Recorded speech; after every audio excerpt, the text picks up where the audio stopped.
Bonjour à tous, je suis au volant de la nouvelle Fiat 500X. Alors il ne s'agit pas d'une nouvelle génération, mais d'un restylage.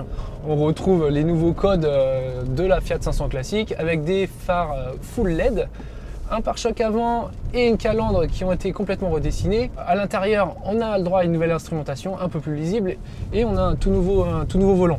Alors, outre ces petites nouveautés, la Fiat 500X embarque avec elle surtout de nouveaux équipements. L'accent a été vraiment mis sur les aides à la conduite, puisque de série on retrouve la reconnaissance des panneaux de signalisation, l'alerte de franchissement de ligne et un inédit système de régulateur de vitesse intelligent. Donc par exemple, vous évoluez en ville, la vitesse est limitée à 50 km/h, vous dépassez cette limite, la voiture va vous alerter et va redescendre toute seule sur les vitesses autorisées.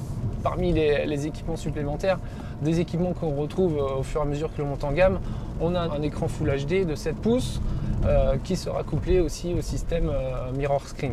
Donc maintenant, c'est des équipements que l'on retrouve sur la plupart des automobiles d'aujourd'hui. La Fiat 500X inaugure deux petits nouveaux moteurs essence, un 4 cylindres de 150 chevaux et un petit 3 cylindres, un 1 litre turbo que nous essayons, 220 chevaux.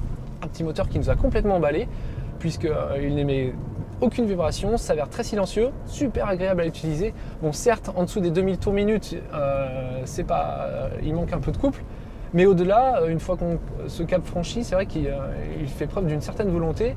Il se débrouille vraiment sur la plupart du terrain. Donc un moteur, vraiment, ça c'est plutôt positif, un moteur très très agréable. Alors pour le reste, la Fiat 500X reprend toutes les caractéristiques de l'ancienne. On a une voiture qui est toujours aussi confortable, qui filtre assez bien les aspérités de la route. Au niveau habitabilité, elle se situe dans la haute moyenne de la catégorie.